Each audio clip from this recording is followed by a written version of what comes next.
No question's gonna go. No, I'm being serious. Ken Bonner? How's guys? How's it, Jesse?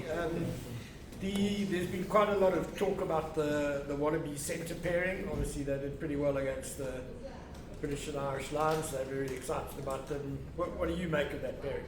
Yeah, I think they're obviously two great athletes. First of all, I think they've in the Lions series they've showed what they can do. I think both of them have got great skill sets. But for us, I think we've put a lot of hard work in over these last 3 weeks, and for us it's about going out there and executing what we've been training, and yeah, looking forward to the challenge.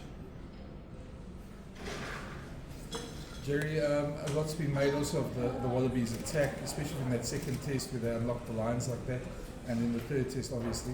Just what have you guys picked up from there, and what were the dangers that you have to look out for?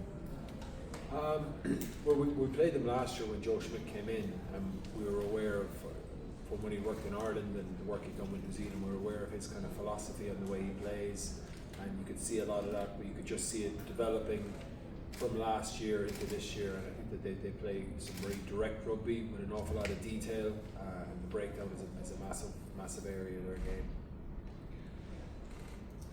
Actually, just following on from that, from your time in Ireland, working with Joe Schmidt, just his philosophy on the game and what you're seeing in the Wallabies, could you just expand on that?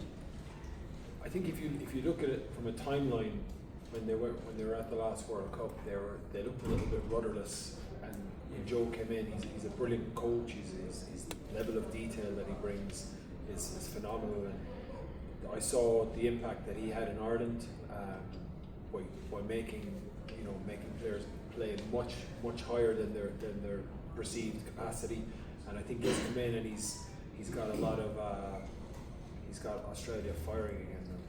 Were you not surprised when they sort of stepped up against the British and Irish Lions? I wasn't surprised because I knew they were better than they showed in the first test. And I think they were a lot more confrontational. They're obviously massively disappointed to lose the second test, but they were right in the mix, and I think that the narrative that's out there now is that Australian rugby is on the up, and they'll be looking to target us and try and keep building that. Jerry, just going back to you mentioned the Wallabies breakdown. Obviously, they're a good attacking side when they get front football and that. Would you say that's the key to maybe stopping that attack is the breakdown and stopping them from getting quick ball there? Hence playing 2 number 6s. Yeah, you could definitely say that, because I think for most teams in attack, getting quick ball is going to be the big thing for them.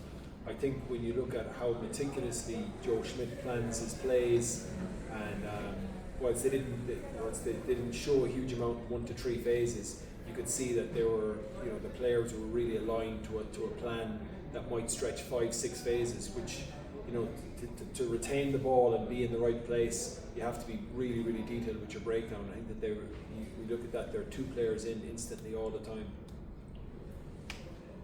Jerry, sort of the most key things to them improving in that series against the Lions also had to do with the introduction of Tupo, Will Skelton, Valentini, and moving Tom Hooper to blindside, so obviously physical threats. When you plan for that defensively, is it specific to that, or is it just all part of the system? Well, our system won't change much, but what you do is you'll emphasise certain areas a little bit more, and I think when you bring in Tupu, when you bring in Valentini, and you bring in Skelton, they're massive ball carriers, and they can give you huge momentum, which then feeds into the breakdown narrative, and they get quicker balls. So that was obviously a big part of it, and I suppose that they also give them a little bit more of a confrontational edge outside of play. Jerry, I know that in the incoming series, in that first test against the Italians, you guys weren't too happy with the defensive effort. You guys cleaned it up really nicely in that second test, and then against Georgia, they got off to a pretty good start. A couple of more tries against Italy and Georgia.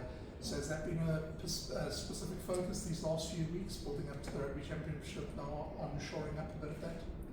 Yeah, I think we weren't.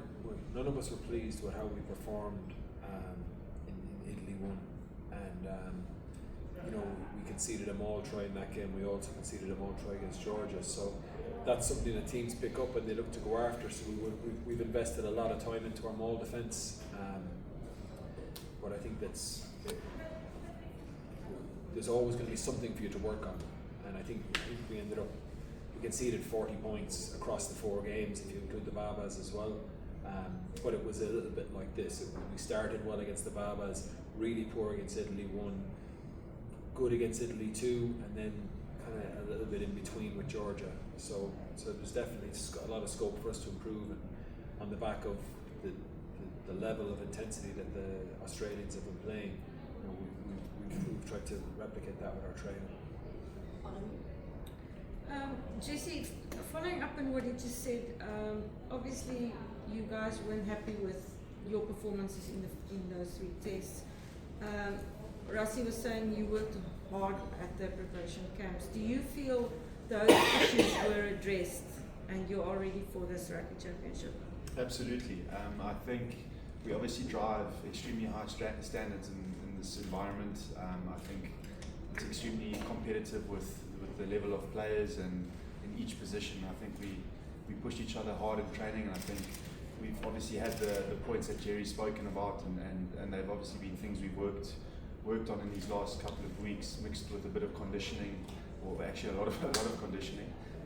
So yeah, I think I'm definitely talking for myself here, and I think the other guys will say the same thing, but I sit here very confident in the level of preparation that we've put in, and feel that I'm confident going into the weekend, and very excited as well. Jesse, one thing that's come up from pundits around the world, I suppose, saying, asking if you guys are battle-hardened enough from those 3 tests compared to the intensity that the Wallabies had. Just your thoughts on that? So we'll have to see Saturday. I believe we've worked hard.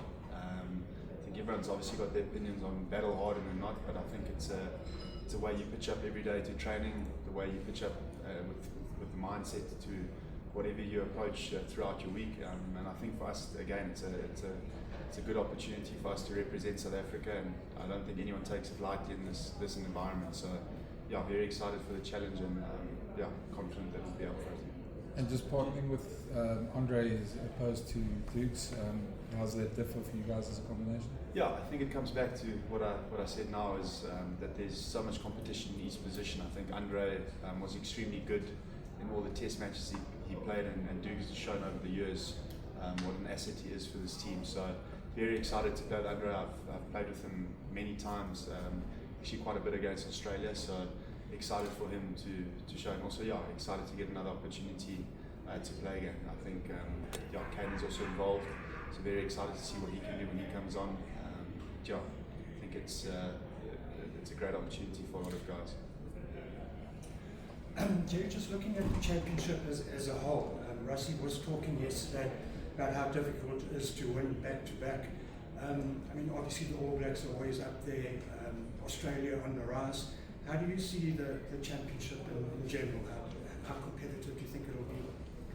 I think it's a phenomenal competition, because you look back on last year, and you know, I think that Argentina were like the dark horses that came out of nowhere and shocked New Zealand, and they beat us as well.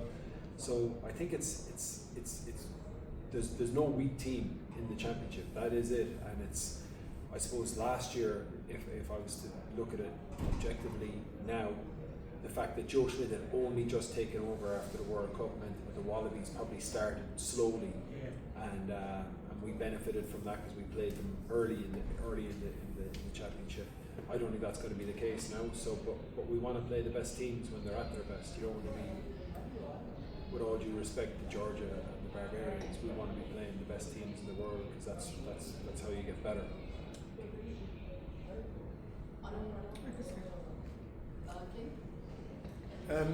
Jesse, sorry, you have touched on it, but maybe just to elaborate a bit more.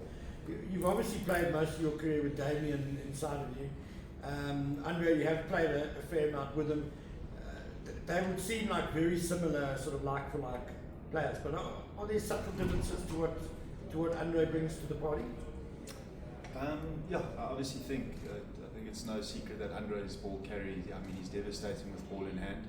I think he's also got a great understanding about the game, like Damien has as well. And I think the two of them, it's been so great to see how closely they work with each other to try and better each other's games. And I think that's exactly what we're all about as a unit over here. How the centres help each other to grow.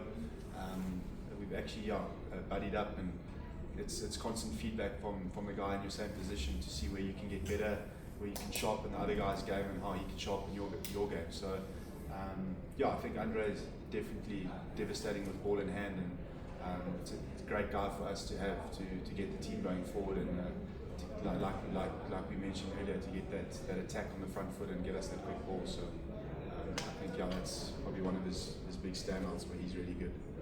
Guys, before we go to some, vlog is off. So all YouTube stuff with these guys.